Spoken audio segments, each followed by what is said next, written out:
I'm just about to kick off, but I just wanted to say that Helen you're the Green councillor for the Carlisle City Council, yeah?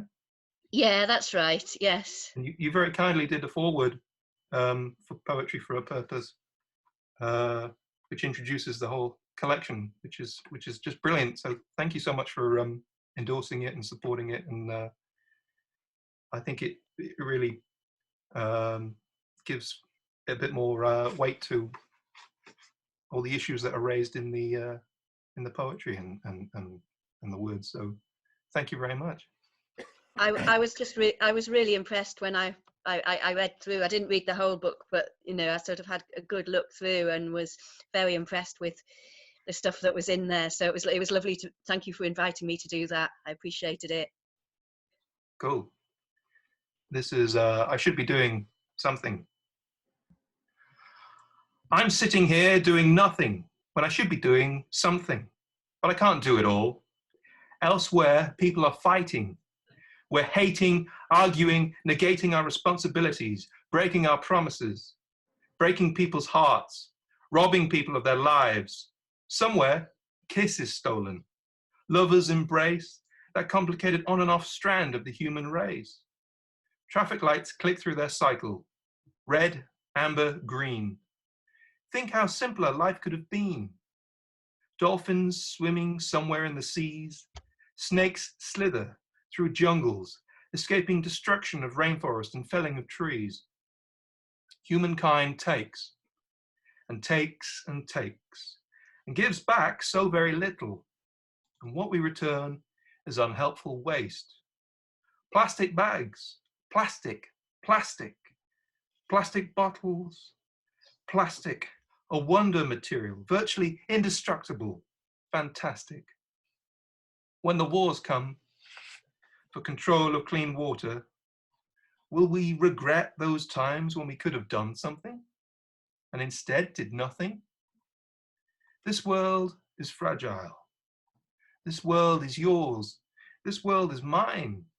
This world belongs to the unborn child. This world should be worth bringing a child into. Sometimes I wonder if it is. The future looks a bit screwed up, thanks to human greed, to fulfill that need, to be selfish and wanting. And I'm sitting here, doing nothing, when I should be doing something. Thank you very much.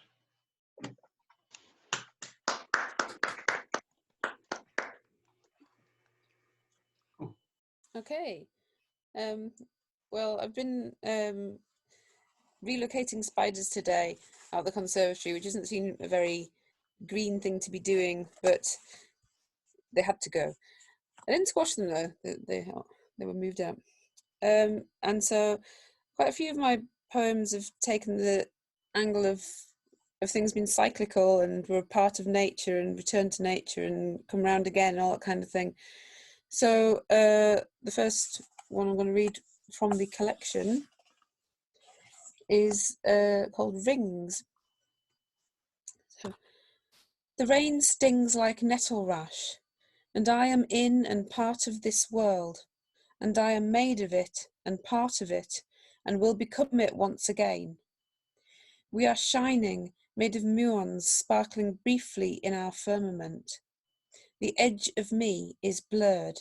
I pass myself in pieces onto others and achieve an immortality through curl of lip or eyebrow raised and words both said and writ, like the lines scored in my forehead given to me by my father passed along to son. I am not alone or insular, nor am I standing still, and I feel the earth cry out as I am travelling in time, know the pain a mother feels when she sees a child to suffer or is stunned to be from them, in pieces passed along. I am crying for the time I see with others' eyes the heartstrings of my web reverberate. I am not within a sacred circle. I am goddess, maiden, mother, crone, and born again in interweaving spirals, cycles, not in confines, and we are all one. Bound, not shattered, joined. We go back into earth and rivers wash us out to sea. We are returned to air and to the stars, returning as a speck, a shimmer, a gleam in someone's eye. And we fall upon another in the rain like nettle stings and begin again. Thank you.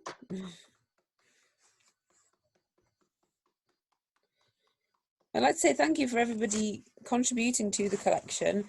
And yes, hopefully it'd be very nice to get a launch event where you can actually sort of have the copies of the thing and we can all say hello and stand near to each other and things. So thank you all for the collection, and yes, one day we shall stand near each other again.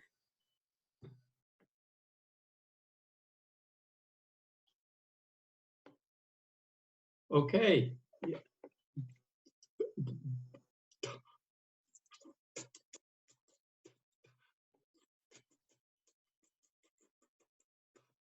There is this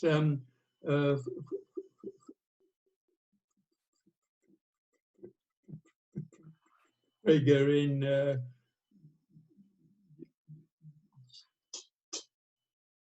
European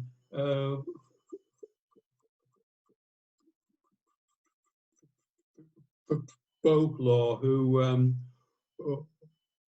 goes under lots of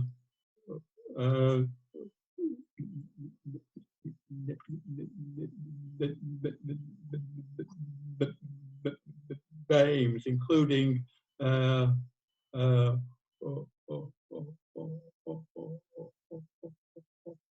lob, lie, by the fire. And he's a rather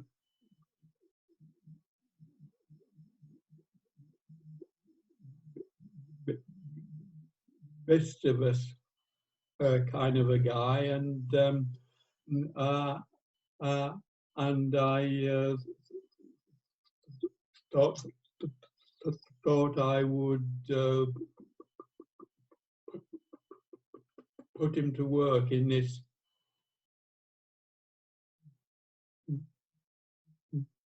eco poem, and it is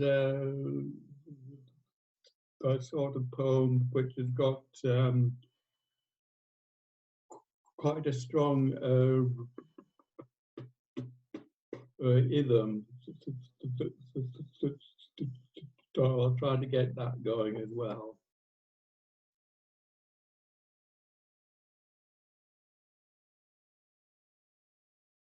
Lob.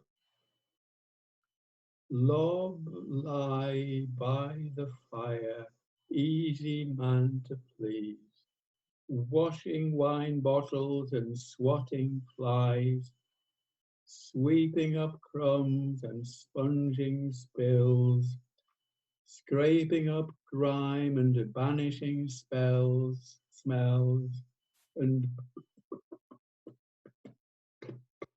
inning the tissues thick with snot, and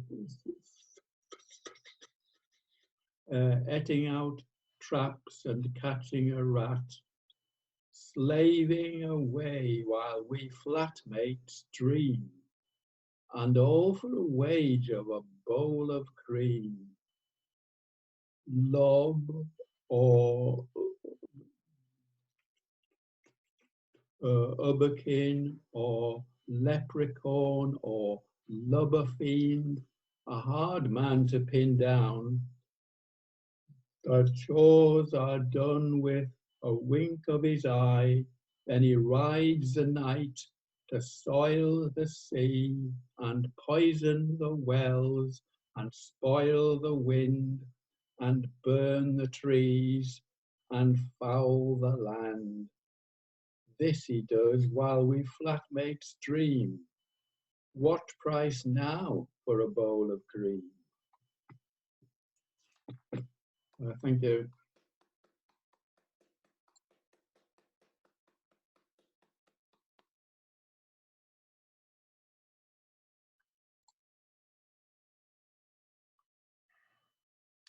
Okay. Kathleen?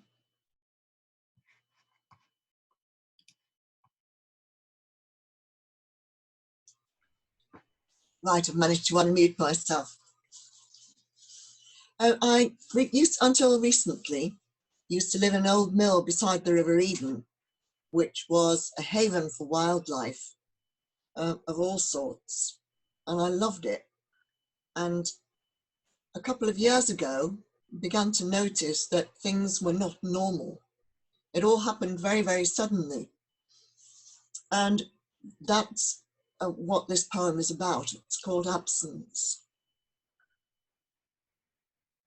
We didn't notice they had gone until, leaving the door wide on a hot night, the light stole out across the grass without attracting attention, and the glass in our uncurtained windows made a blazing trap, empty of the June bugs, fluorescent missiles hurling themselves in from the dark, and furred moth wings, and daddy longlegs, and creeping beetles, only a figment in an old web or a dusting of carapace and lacewing on the loft sill, and the swallow's pouch of mud and feathers in the porch, crumbling, and something that might have been a swift, cutting an arc dark against dark above our heads. We could not know, so long since we had seen them last.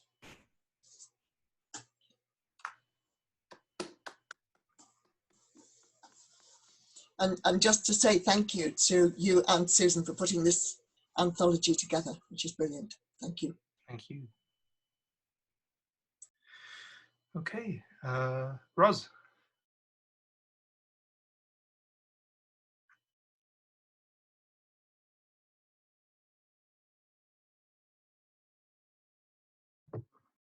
Hi. Right. This is called Remembering the Cold. I think it's possibly a bit more about human nature than the world, but never mind. As the end of life draws near, the old become very clear about the world they knew before. So they tell us of their life in the war and of the long gone things they saw. But when I get very old, I will tell the kids I remember the cold, about hats, scarves and gloves they sold to wrap us up before we went out to play on a chilly and icy winter's day. How we sledged on an old tin tray, had fun in the sun until we froze, and I cried because I couldn't feel my toes. That hard winter, a new story arose about the start of a new ice age, prophesied by the world's next stage before the global warming outrage. That prediction had been popular first because that winter was one of the worst. I remember that many water pipes burst. I think that's why the fire engine came delivering our water. I thought it a game. I doubt my parents saw it the same. Maybe it was that no water would flow. We could slide across the top of it, you know, over tarns, lakes, and over rivers we'd go. Then, as the snowflakes fell from the skies, we made men of snow with coal eyes. But the kids are convinced I'm telling them lies, as they look at me blankly and say, Grandma's off her head again today. But they're hearing what I say anyway, even if they think it's tommy rot, because the world they know is always hot, and my cold days have already been forgot. Thank you.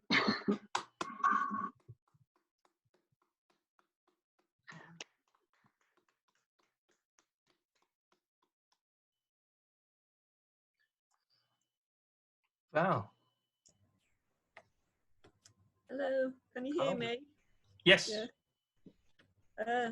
This is called Rain and Rainforests. I wrote it when I was watching the rain coming down and listening to something on the news at the same time about the rainforests. Rain, incessant rain, trickling down the window pane. A part of me fears these are heavenly tears, and the gods are crying because people are not trying to stop the world dying. With a grumble of thunder they start to complain, and an angry flash brings a deluge of rain in the hope that the earth will become green again. So bring on the rain, then let the sun shine. The trees will grow back, and all will be fine. Don't let the earth be destroyed by mankind. Please cherish the world we leave behind.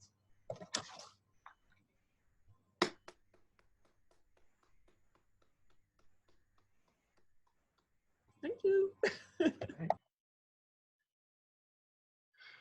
Chris. Just unmute myself. There we are. This was a thing I wrote following the last poem, after a period of rain. I live in the Irthing Valley, and when you go out and about in the fields in the bottom of the valley, you can see pools of water after the rain, and it's called river bones. The bones of dead rivers came up in the fields and showed themselves through rain. Old riverbeds filled up with water and lay naked for the eye to see. In hollows, hallowed memories of where once the otters dived and the dippers dipped and the reed beds grew and the gravel slanted down the slope to the Solway, and the sands, so called for flooding, filled up too. Place has a memory. Thank you.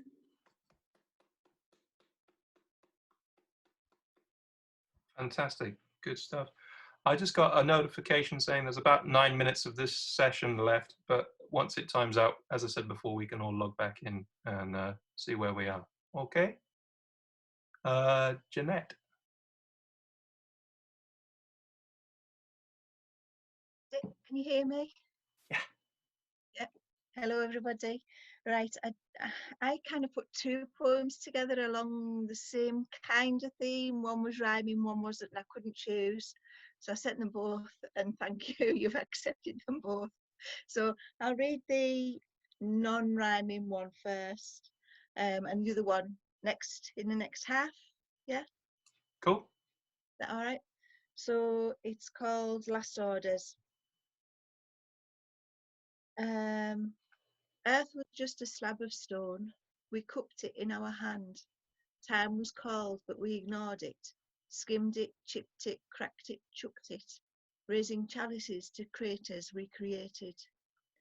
Its grain was disrespected, too busy to understand.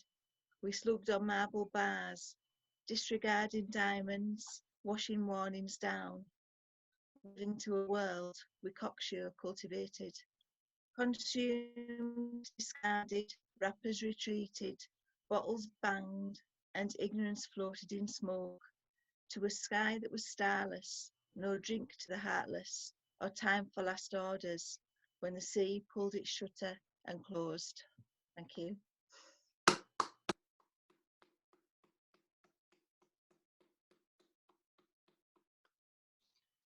Cool. And Jackie. Hello.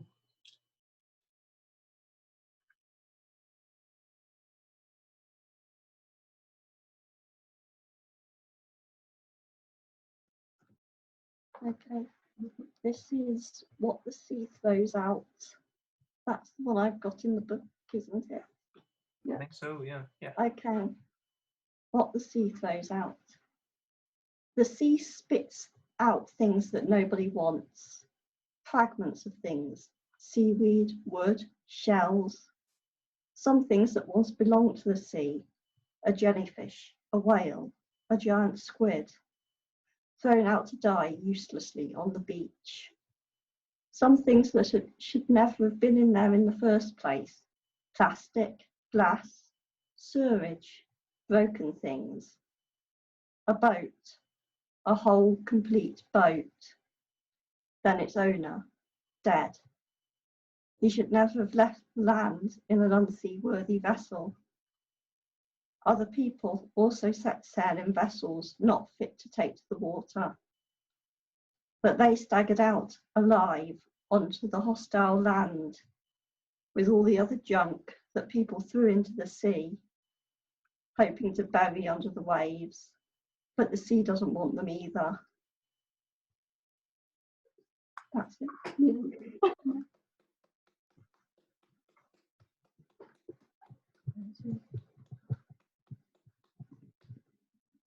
This one is, it's all messed up. Do we have a future? Doesn't look good. It's all messed up. It's all messed up. Time ticks by, years slide away. Do what you must before you run out of days. Our destinies lie entwined, but will we do our share? Pouring plastic in the oceans, pumping deadly fumes in the air. Do we have a future? It doesn't look good. It's all messed up. It's all messed up.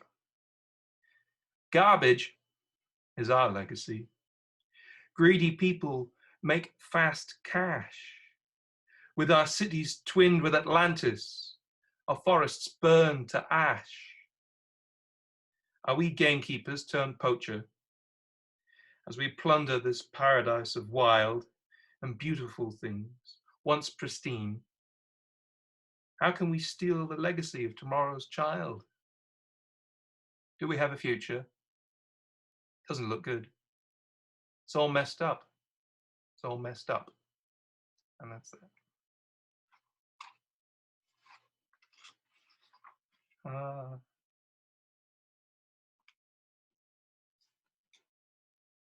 Cool. I think it's going quite well so far. It doesn't really make sense to start anything else because we've only got about 3 minutes. So any questions so far on what you've heard or how the anthology got put together? And we can try and... Hello. How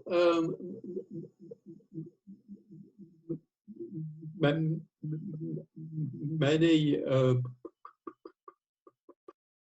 poets are in there, apart from us tonight? I think there's about 40 contributors. Is that right, Susan? Yeah, I think it was, it was getting on for about 40, yeah. Oh, it's a lot. 35, I think, wasn't it?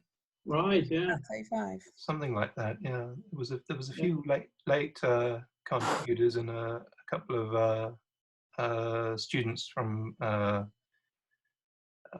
various schools contributed some work as well, which was really nice. So there was a span of ages, and of course, yeah, Lou. We started with so Robert Ferguson Primary School, secondary schools, and sort of students, and then obviously the more mature poets. I don't know who they are, but we're just immature poets here. So yeah, it was all ages, because everyone's got something, concerns or delights about the environment. So we wanted to open it up to all age groups, really.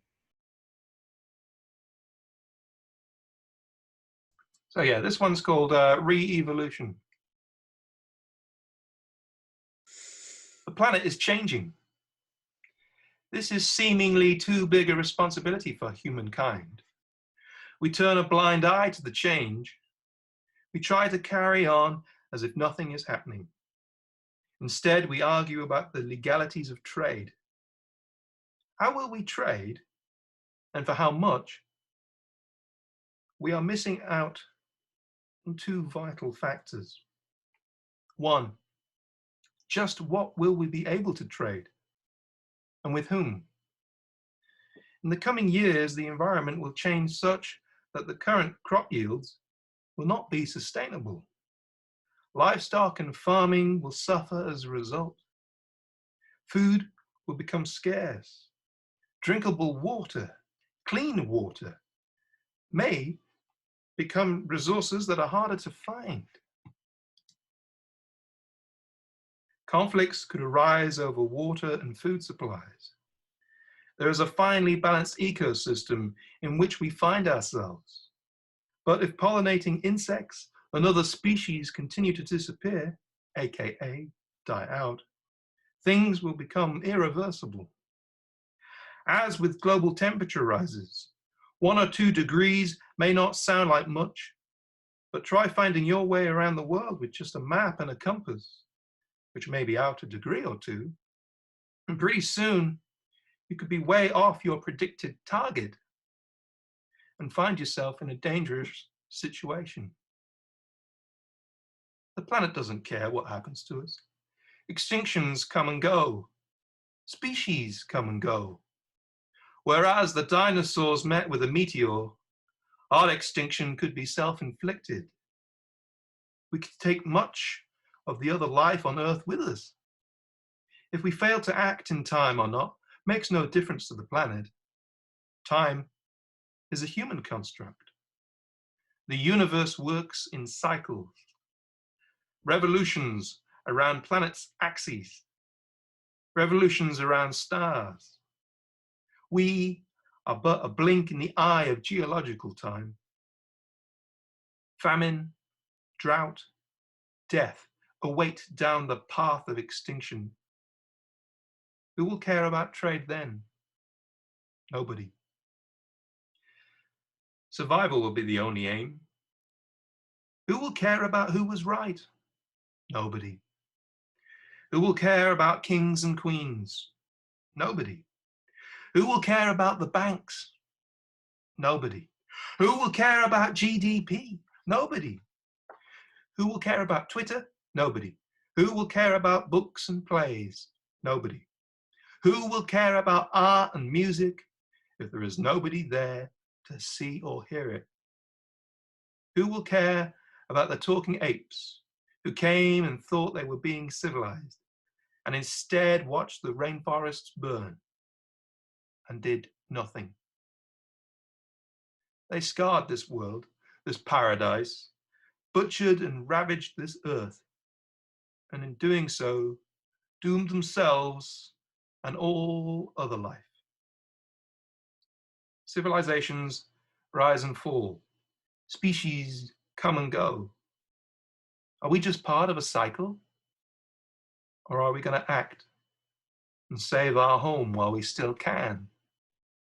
Maybe we can reteach ourselves.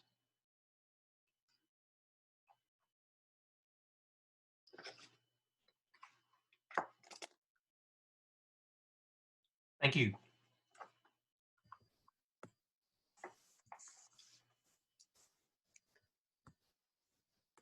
Okay, it's me. Thank you. Okay, so renewal. Scraping back dead comfrey revealed a crumbling legacy, and ampersanding birds whose naked flesh surprised all.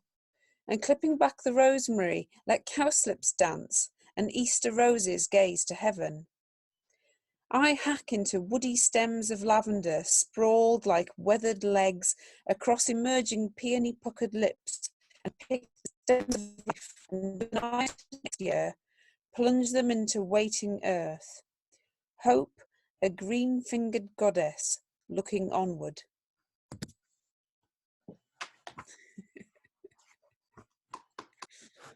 It was okay. There was still a little bit of dropout, but we got about 95% of it, so that was much better. Thank you Okay. very much. Tony. Okay. Yes.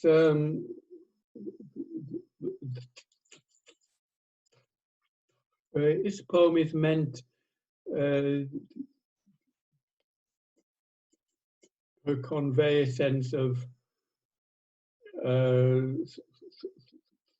something being wrong, but the people in the poem are from a previous age, and I don't know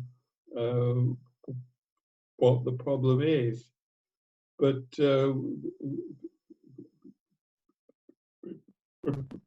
we've got a better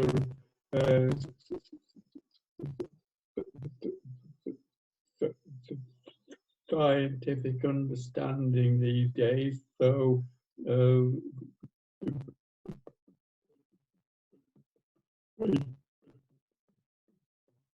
you don't have that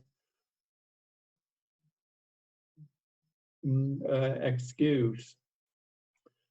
And the poem is called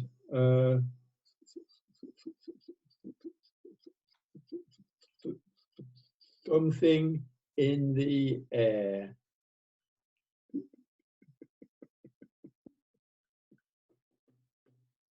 Beyond a fringe of pines, the field and the dun sky above was mobbed with gatherings.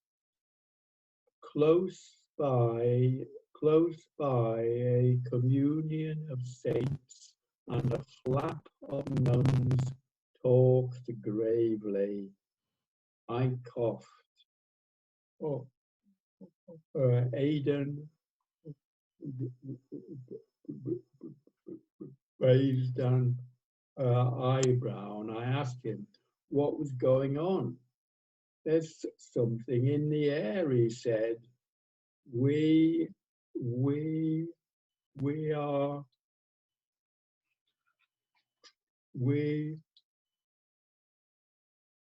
are troubled, and we've gathered in our bands to try to understand it. Roaming the vast field, I met groups that had crossed the land to be there. A fleet of foxes and flick of abbots, a clouder of cats and kennel of kittens, a fraunch of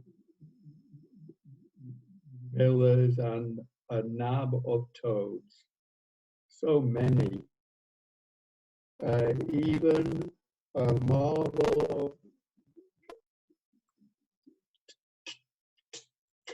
unicorns and an ascension or exaltation of larks found no answers to lift the mood. An argument of izzards got nowhere, and the Parliament of Owls broke up.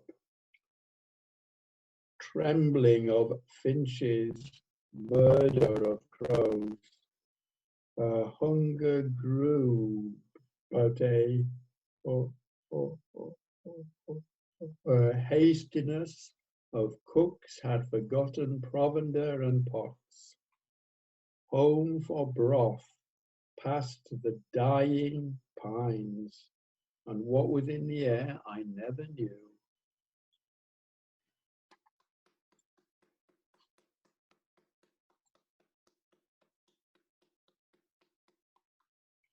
Good stuff. Kathleen. Just unmute myself. Hello. This little poem was written in New Zealand in the middle of the remnants of a 3,000-year-old forest of redwood trees called Kauri, and they were mostly cut down by the first European settlers who made houses, used them to build houses, these glorious trees. Most of them are 3,000 years old, and there's not very many left, hardly any. And it just feels so sad standing there. So this poem's called Remembering the Trees. It takes time to grow a continent of rock, rooted in ocean. Time to grind and sift a handful of soil for a seed, and 2,000 rings of dense grain packed into furniture, floorboards, a house, the shaft of an axe. So, thank you.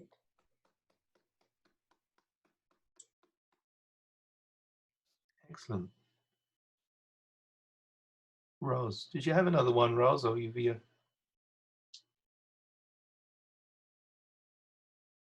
I had the one I read. If I can find it.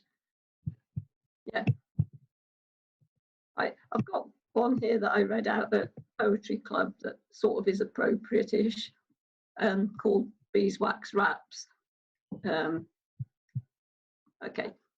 Cool. Corporate ideas creep in by stealth, conflated with notions of planetary health, images of poverty and perceptions of wealth, displayed in a way we portray the self. Our purchases reflect the self-image we've made, all of our values conspicuously displayed. Now our notions of a good life seem to fade, challenged by the young who feel betrayed. Our cheap way of living starts to collapse into piles of plastic foaming where the sea laps, where we look for answers to fill the gaps and spend all our money on beeswax wraps. Which Great. hopefully is appropriate. Cool. Val. I wrote this one in a hotel room in Birmingham when I was actually at the Climate Assembly UK conference. It's called The Road to Climate Change. The road runs through the heart of the city. The traffic continues through the night. The view from the hotel looks so pretty, a flowing river of moving light. Like cat's eyes, headlights shine before me. The traffic's purr, the only sound. Every direction tells the same story, streams of lights for miles around. So many cars, such carbon emission, mechanical animals polluting the air. It has to stop. Let's make it our mission to say we need change, to say that we care.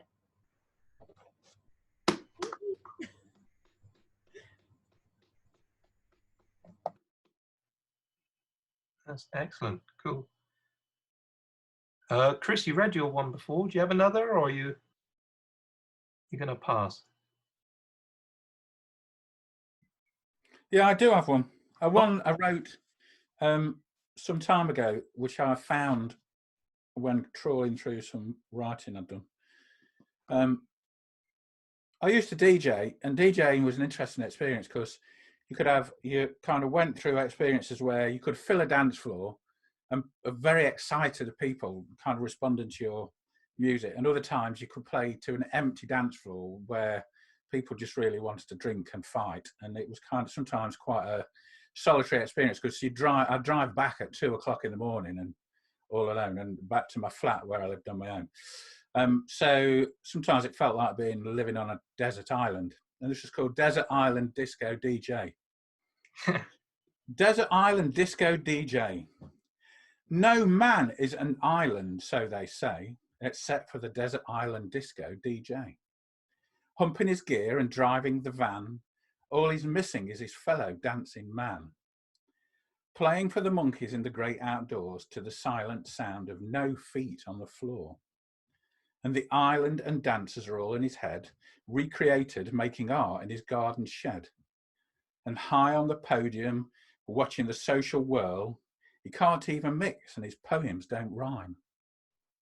But his mixes and his words beat to a different time, and the sound and the rhythms in imaginary places are better than an endless sea of faces, of people all talking and nobody listening to the tune of the DJ is desperately whistling, or the beat of the drum that he is beating in the hope of convening a committee meeting to discuss the playlist of what we will do, or explore my relationship with you and the relationship that will take me home and stop me from playing and talking alone.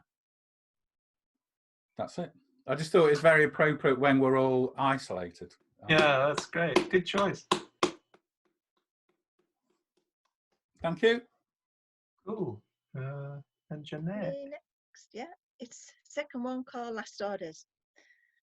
The landlord shouted last orders, but bottles still settled in sand. Ignorance ignored the time bell. Arrogance took the command. Time was called but disregarded.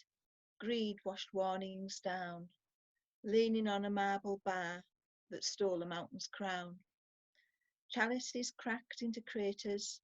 Revelry retreated, exposed, as the sky became the last wrapper when the sea pulled its shutter and closed.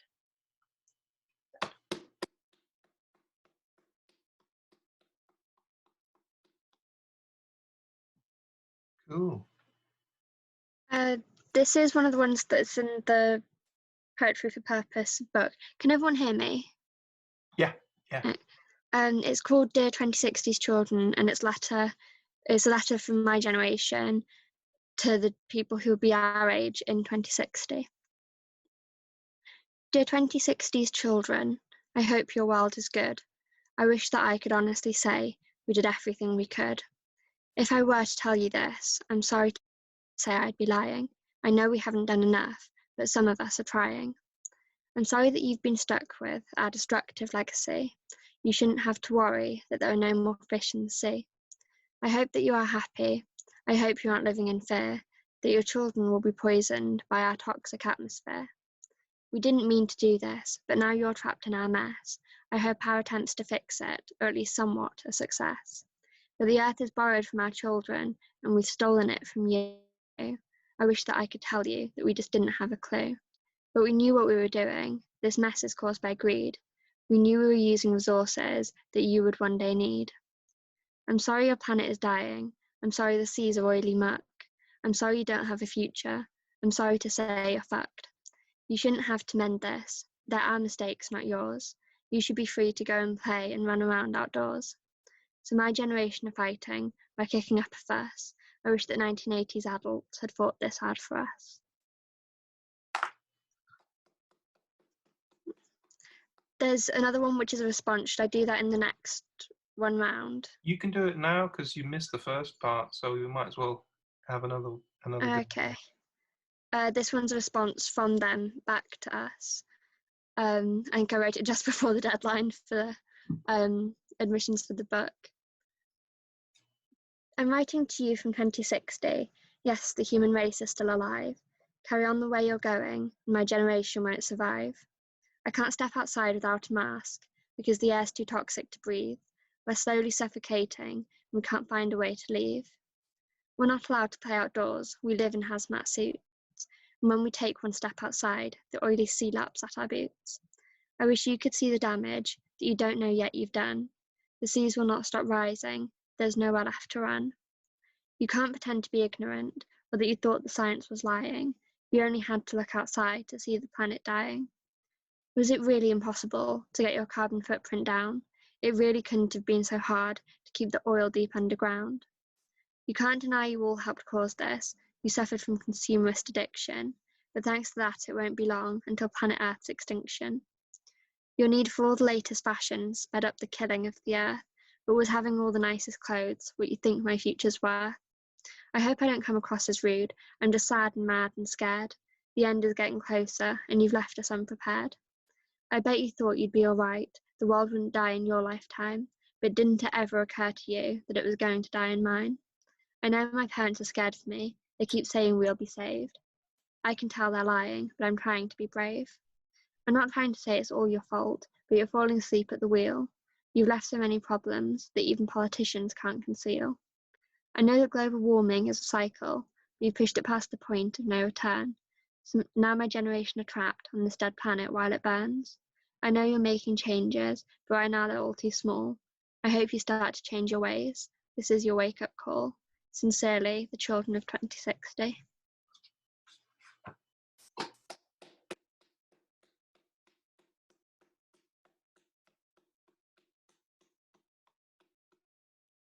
Fantastic.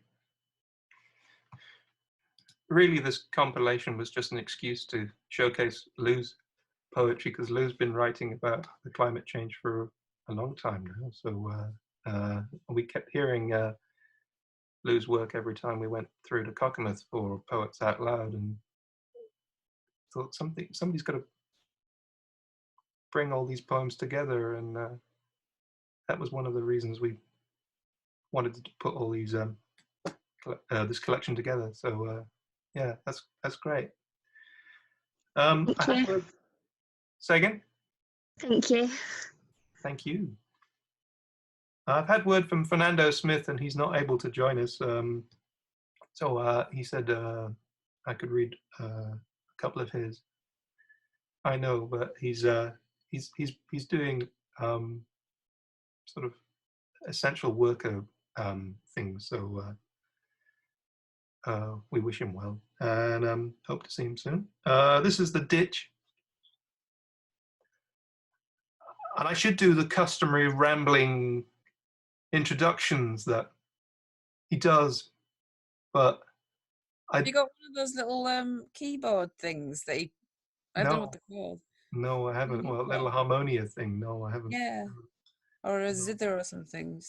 Yeah. No, I could have a go on a kazoo, but that's not here.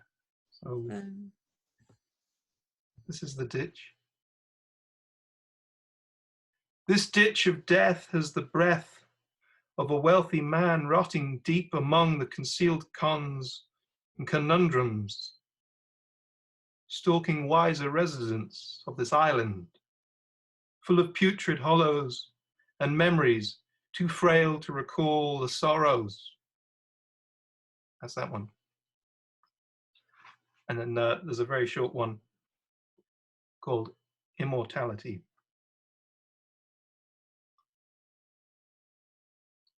You could kill all 10 of those birds. You take one. This you do because you cannot eat 10 birds in one day. And tomorrow, there will again be 10 birds. There we are.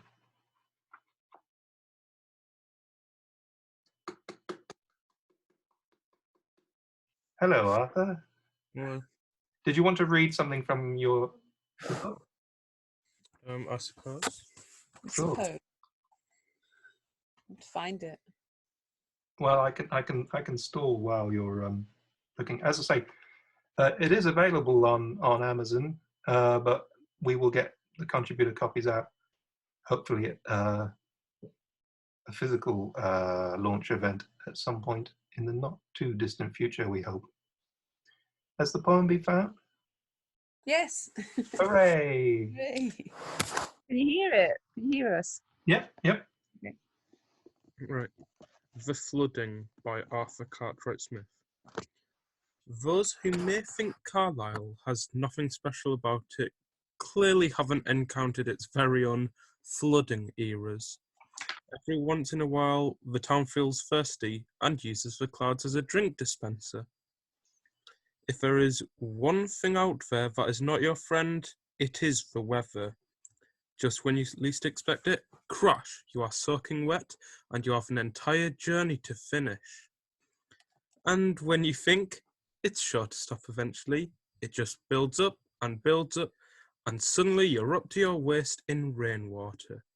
Streets become canals and rivers become oceans as Carlisle enters yet another natural disaster. The residents, such as I, have gotten used to them by now, but those who have just arrived will get caught off guard by the raging rapids, increased by their determination of their precipitative brethren of the sky. It was never expected nor predicted. No ancient scriptures or stone tablets explain the tyrannical torrents. They simply emerged of their own idea, and there is no stopping them.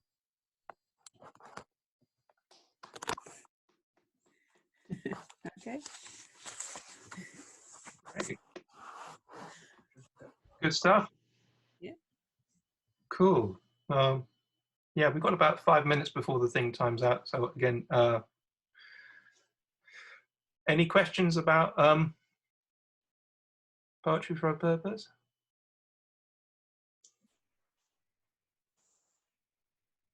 Susan, did you want to talk about putting the collection together?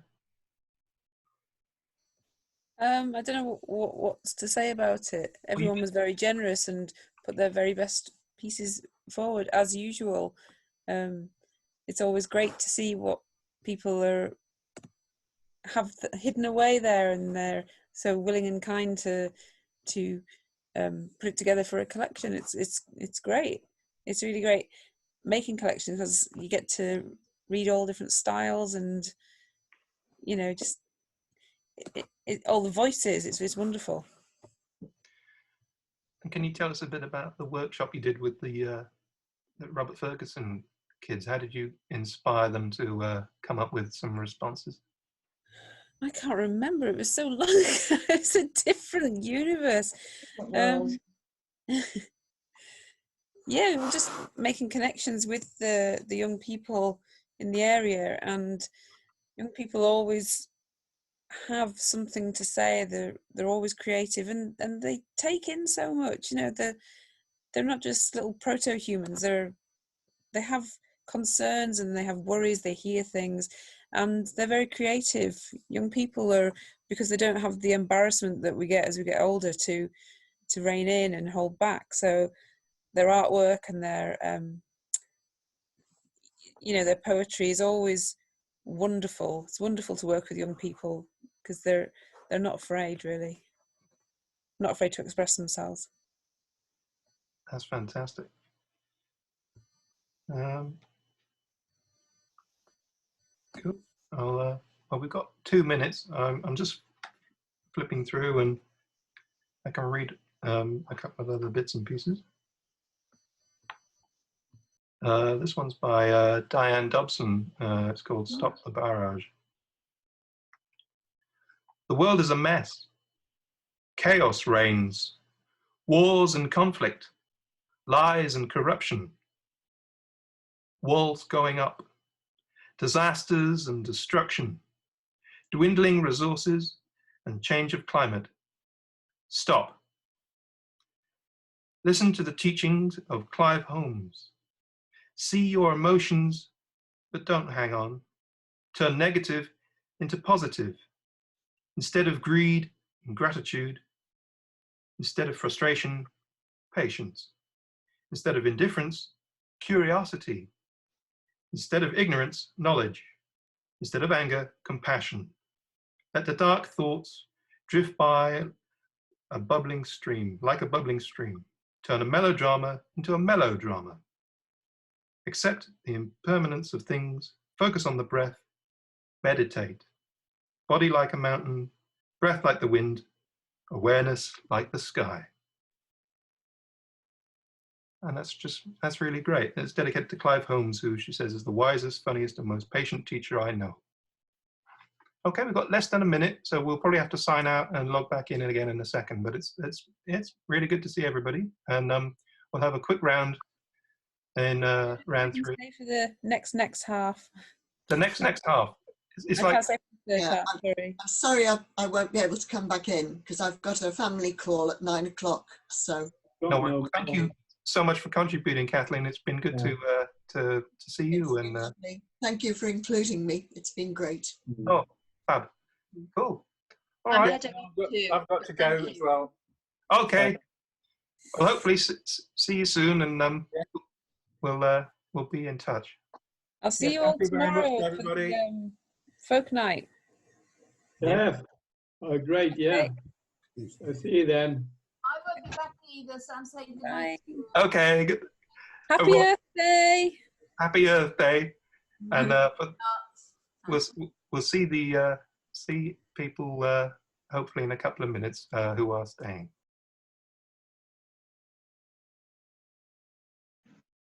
I've got this one, another one by Fernando Smith, which is called "The River from Above," and it goes like this. Put on the tail of my shirt while I finish shaving. The mystery waits in the well. A coin turns on the counter. The last straight man dredges into the water. His blue suit damp above the knee, soaked heavy below. The apocalypse happened. Unfortunately, my child, it happened in your lifetime. We were sorry about that. Us gentle ones, with only a tiny voice and a bit of art. The ants are vibrating in the glow. Nothing speaks, except the bird. It's quite nice, that, isn't it? It's haunting, yeah. And I think I read most of mine, so I've got one more that I'll probably do towards the end. And this one's by Kevin O'Connor. It's called Blank Spaces. HS2. Ancient oaks compress like mud, clanking iron, dark blue smoke, paths of endless sorrow. We weep to see them go. Tomorrow's dawn starts heavy once more. Great effort that clears the way. Lines of steel cut through the wood. Progress, as they say. Oh, that should have been progress, as they say. Crosswords fill the time that's saved. The sunlit uplands pass from here to there, with time to spare, to think of this and that. A text, a thought of idle speculation. Of course, it is the clue to this begins with H. And you well know, I'll start that a little bit again. Of course, it is the clue to this begins with H, as you well know, and ends in 2, as on we go. Our destiny fulfilled, making space to fill the void where villages once stood. There we go. That's that one. Jeanette, do you have another one? Hello. I've got a very short one. I've just been having a skim through what I've got. And I was just thinking about at the moment, the world's in some places it's clearing and nature's kind of finding itself again. And this one, it's about a little poppy that grows near our driveway. And the amount of times it's accidentally got caught in the car door or got knocks or got the wind's blown it, but it always comes back. So here we go. Decapitated petals strewn like sombre red rust tears, your stem confined by pavement rises from the tarmac's jeers. Reinforced, your black heart blooms brighter from each beat. Wind whips and slapping shadows won't defeat you to retreat. That's it.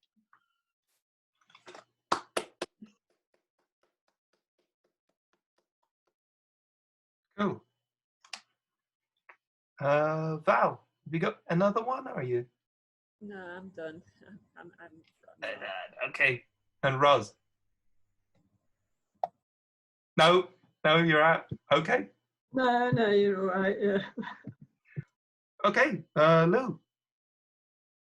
Okay, this is one that I wrote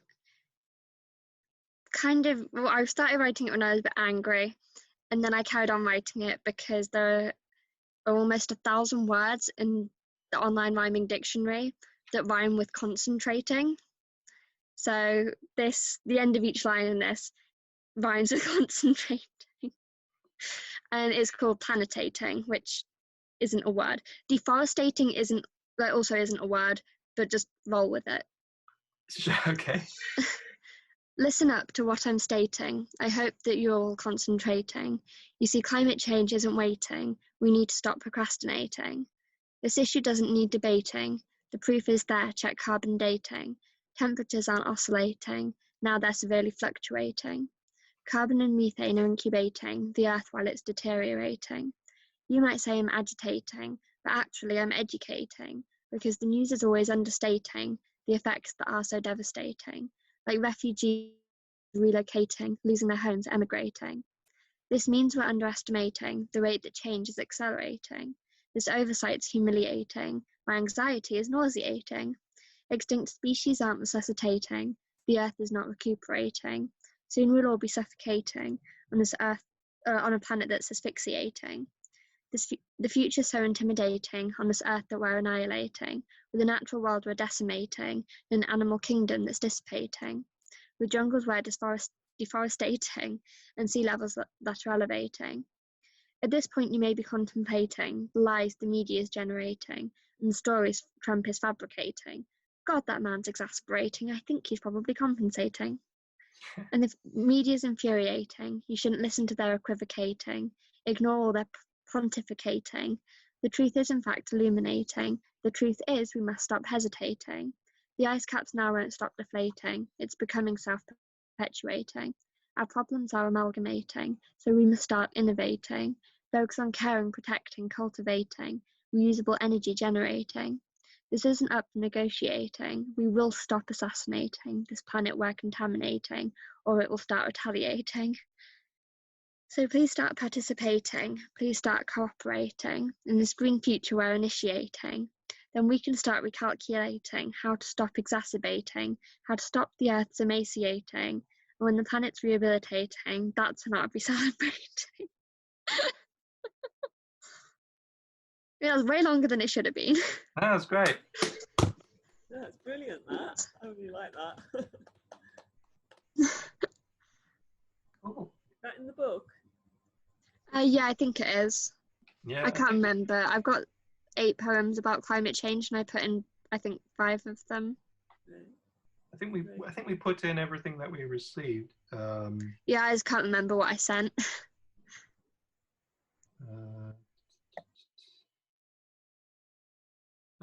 We Are Only Dinosaurs. That was another one. Oh yeah, and then there's the backwards one. Yeah, questions from my grandchildren. I think you read that one, didn't you? Yeah. Oh yeah, I didn't put in the one that I've just read because I did the questions from my grandchildren instead, and that's a separate one. They're just very similar to the other ones that I put in, I think. I can't remember. We got Dear 2060's Children and Dear 2020. So yeah. Yeah, they're the 2 I did earlier. Yeah, and they're great. Really good.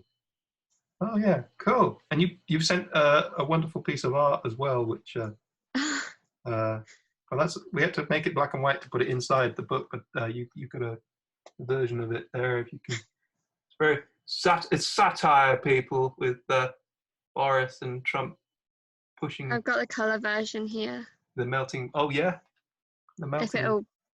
If the screen will pick it up, if the camera will pick it up, right? Sliding to a precipice. Oh yeah. The head that you can't see is Boris Johnson. Yeah. Using. Oh yeah, I can see it now. Yeah. It says it all, really. Yeah. Cool. Well, does anybody I actually had else? to make that out of clay for art. It was really hard. You made it out of clay? Yeah. I don't know how it turned out though, because school closed when it was in the kiln. So I don't know if the technician managed to get in to get them out of the kiln. Oh, well, I hope it's okay. Me too. Not still in the kiln. Here's one from Craig Norrendal. It's already too late. That's the name of the poem. I don't know why I said it in a really dramatic way. Accelerating past the point of no return. Complement the burning scenery.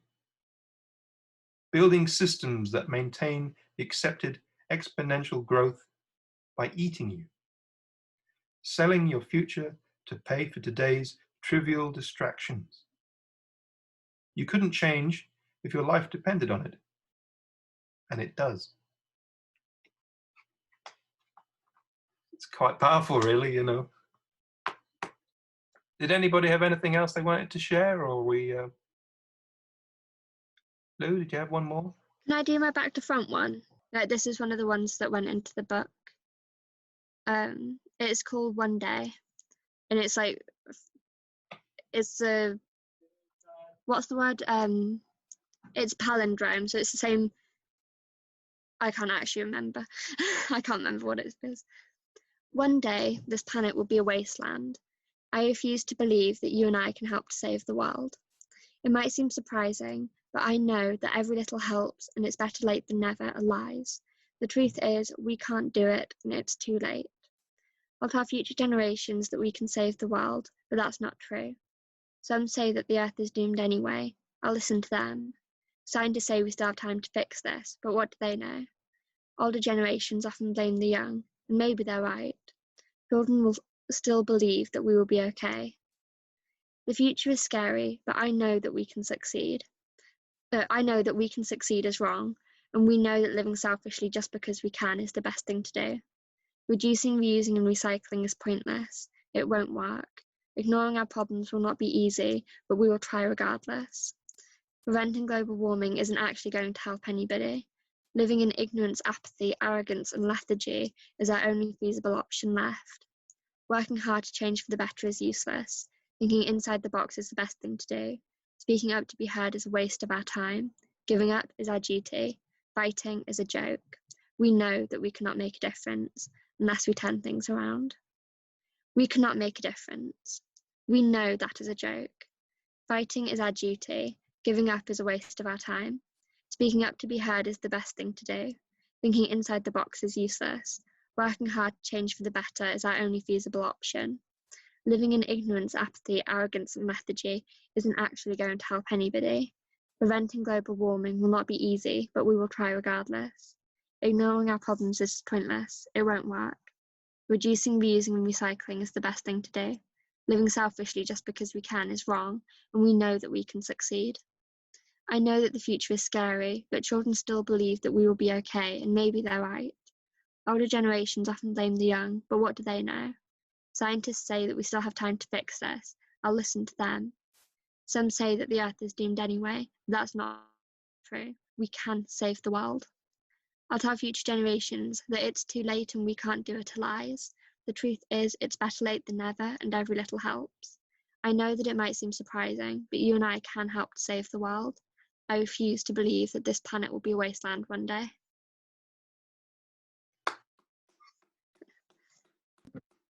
That one's one of the ones that's in the book.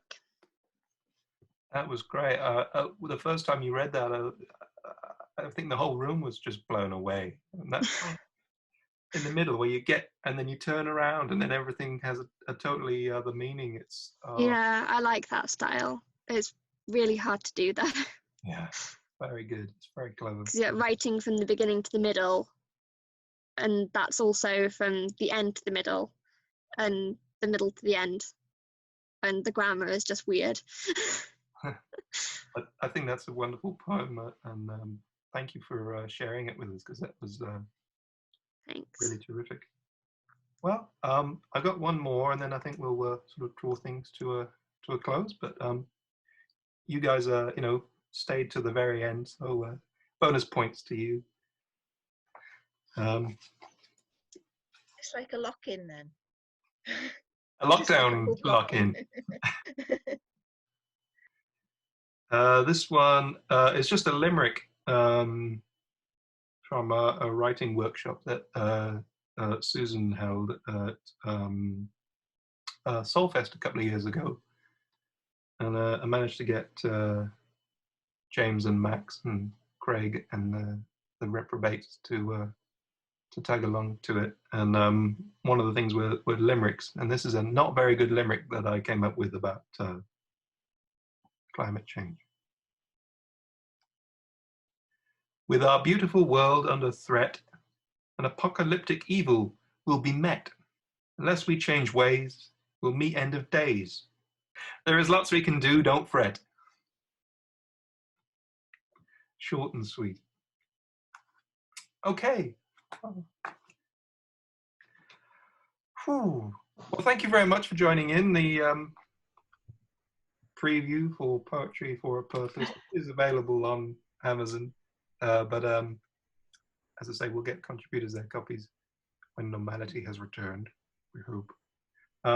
So yeah, I know there's only a few of us, but let's do a round of applause for everybody who read. I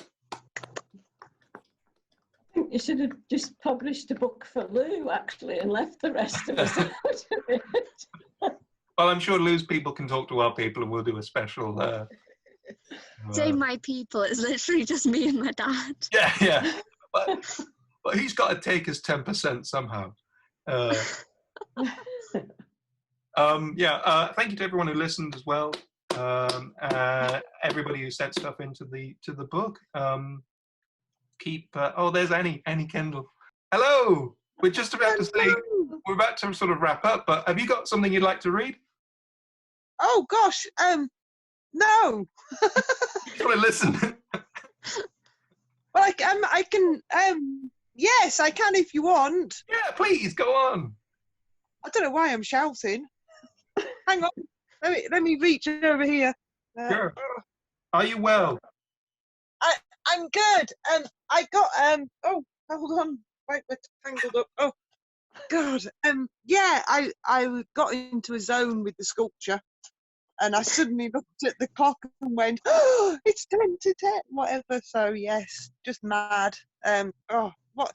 Oh gosh, what can I read? Oh, I don't know, Phil. Do you want something Earth Day-ish? What should I? Oh, I'll do the one I did for Freyround. Cool. That's Earth Day. Yeah, let me find it. Yeah. In this massive folder. Oh, has it been a good night? Yeah. It's been really slick and professional. Oh, really? Cool. And then I came. No. we had I was about. over half an hour late. It's fine. It's fine. Time's all relative. Yeah, whatever. It's been Cool, right. Earth Day.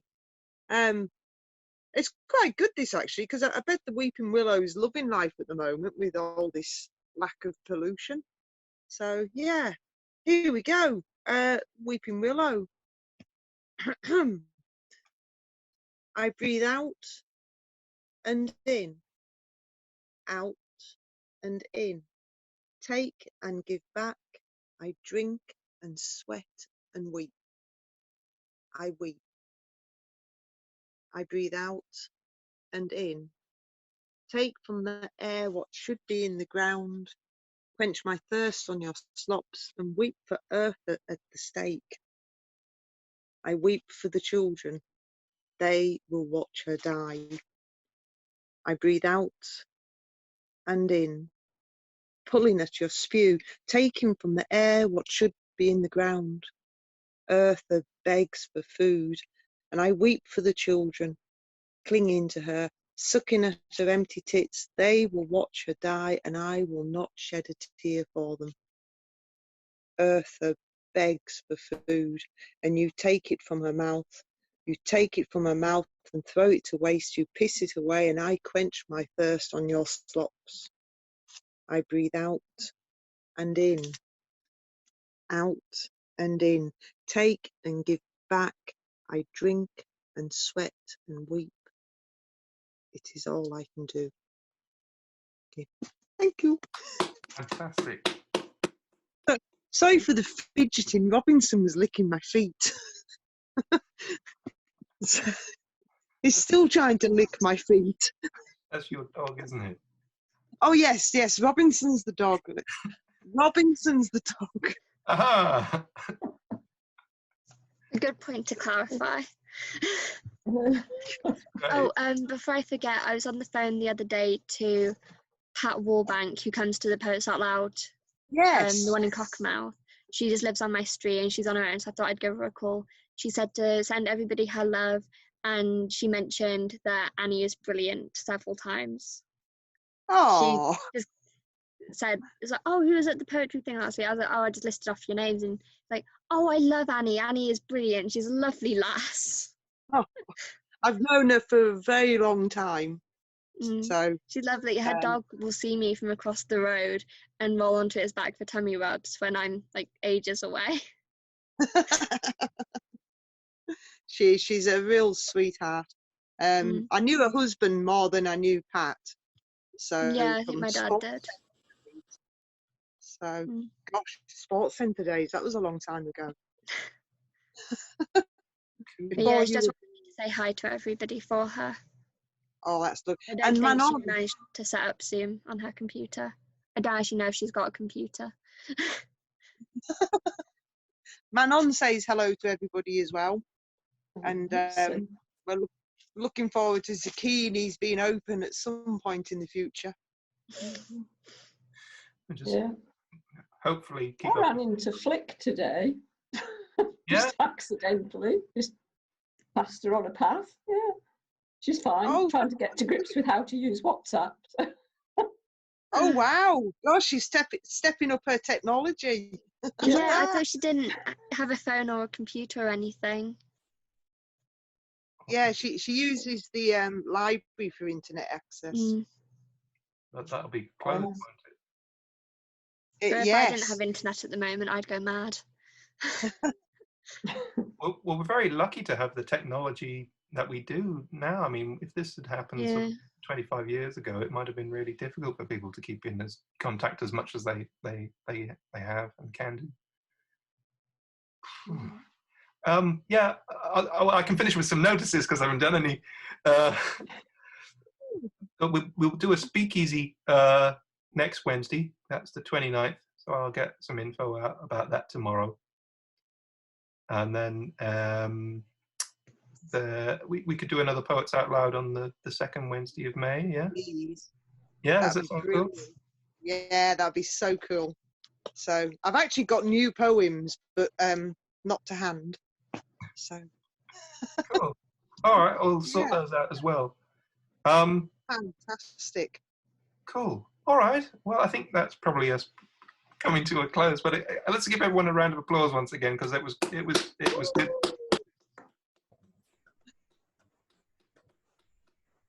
Yeah. Take care. Stay safe. Hopefully, see you all again. I'm just going to confirm that Robinson is. Aha! Oh, that's brilliant. I'm going to have to now go and wash my feet before I can get into bed. Well, you have to sing Happy Birthday twice while you wash your feet there. Really? Anyway, this wonderful event has been brought to you by Poetry for a Purpose, and as it is available on Amazon, but we will hopefully get copies to people in person at some point soon, depending on life. But yeah, it's been really good. Thank you, everybody. And awesome. Thank you, Phil. Thank Thanks, you. Phil. Thank you. Say thank you to Susan for us as well. shall do. Done a great job with editing it all and bringing it all together. So yeah, thank you for sending stuff in because we wouldn't have a collection if you guys hadn't, participated. So thank you. Okay, take care, everybody. And Bye. see you soon. Bye, Phil.